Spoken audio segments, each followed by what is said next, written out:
Conversar sobre essa repercussão dentro de Israel com o Henrique Zimmermann. Ele está falando com a gente direto de Tel Aviv, é correspondente do Instituto Brasil-Israel.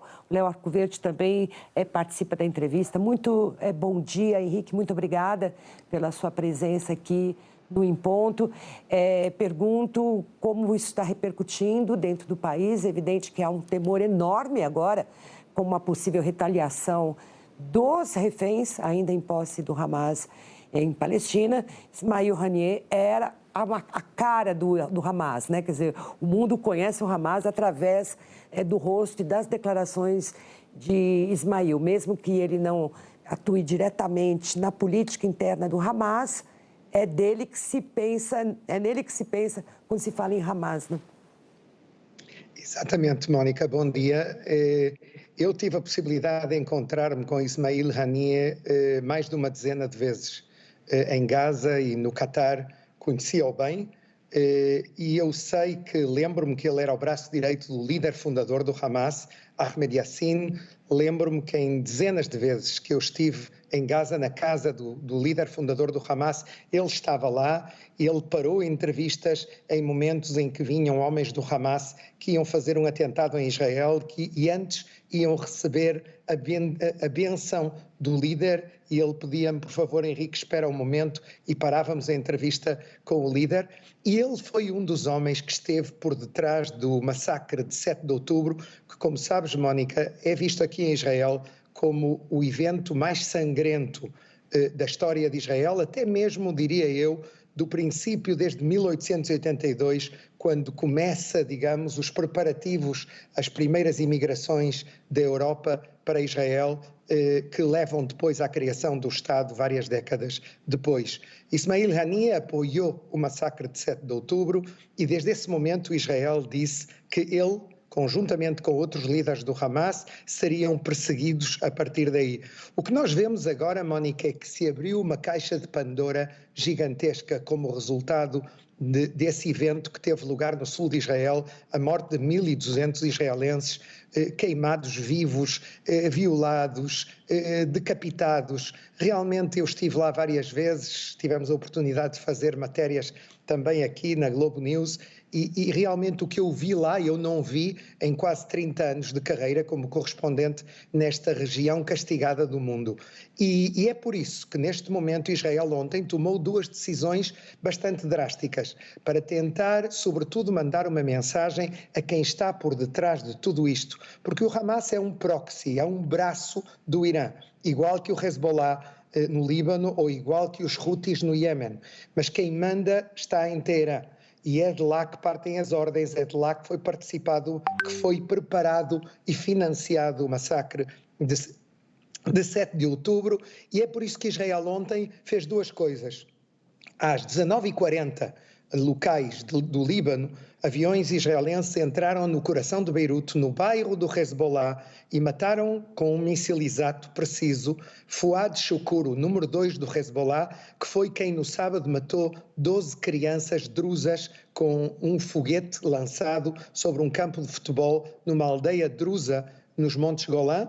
12 crianças que jogavam futebol. Foi o seu único pecado nesse momento. Israel decidiu castigar o Hezbollah dessa maneira, chegando realmente à cúpula da organização.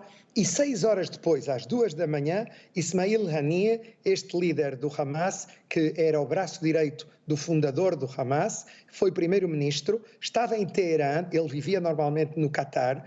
Israel não se atreveu a atacá-lo no Catar porque o Catar é mediador de possíveis libertação de reféns, de 115 reféns israelenses que ainda estão nas mãos do Hamas em Gaza.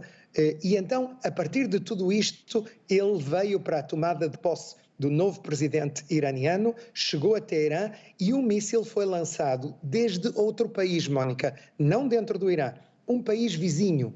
Lançaram esse míssil e mataram Ismail Haniyeh e o seu guarda-costas sem tocar na delegação da Jihad Islâmica, que se encontrava noutro piso dentro do mesmo prédio, uma residência das guardas revolucionárias em Irã. Ou seja, aqui Israel diz ao Irã o seguinte: vocês têm que decidir.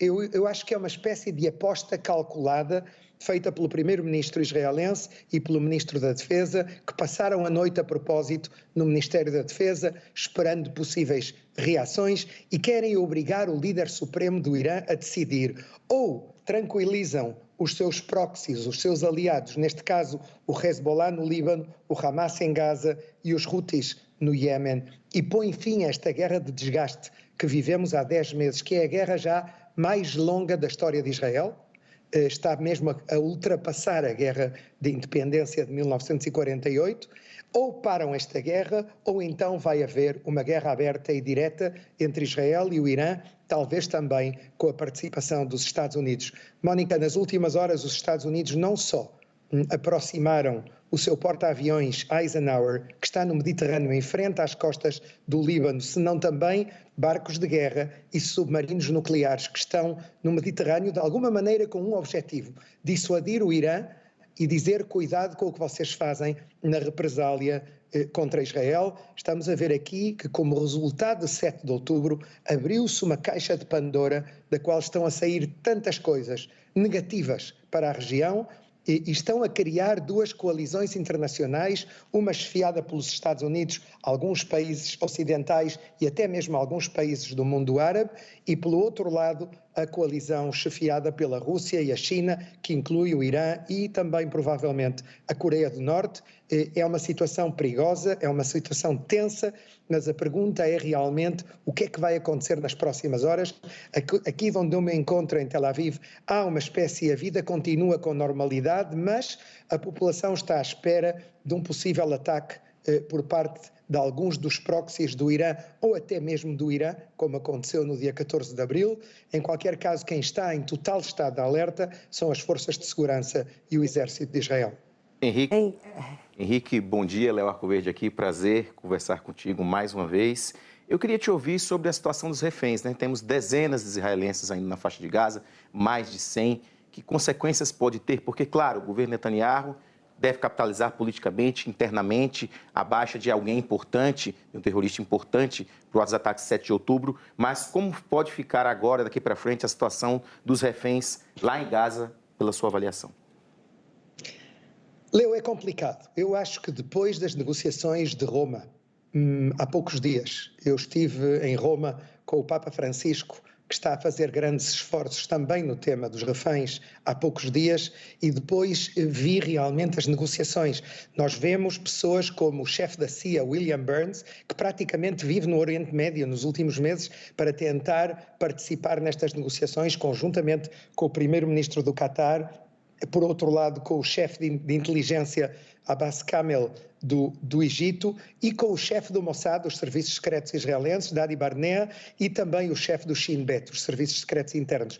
A minha impressão é que depois da última ronda de negociações em Roma, quando voltaram cada um para os seus países, chegaram à conclusão, tanto os israelenses como os norte-americanos, que não há possibilidade de chegar a um acordo proximamente.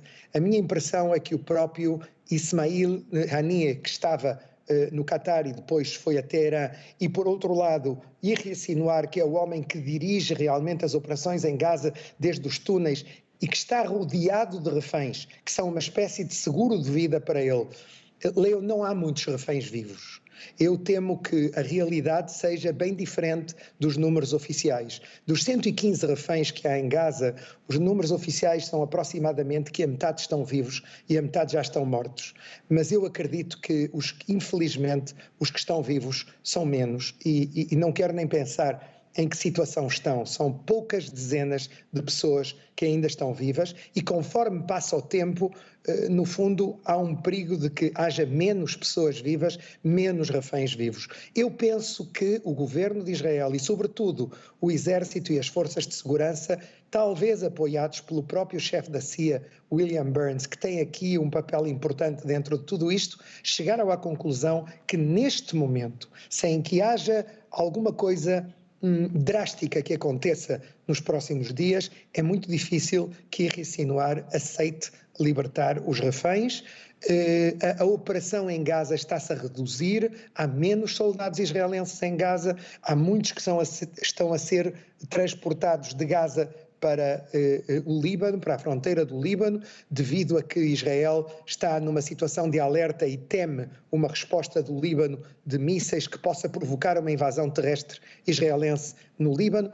Eu acho que aqui neste momento continuamos a ter duas grandes linhas vermelhas e tudo o que vai acontecer depende um pouco destas duas coisas. Uma é o futuro dos reféns em Gaza, apesar de neste momento não haver negociações, apesar de estar tudo interrompido, eu acredito que tanto Israel como os Estados Unidos vão fazer tudo o possível, e o Qatar e o Egito também, para renovar as negociações quando isso for possível e tentar salvar o máximo de reféns.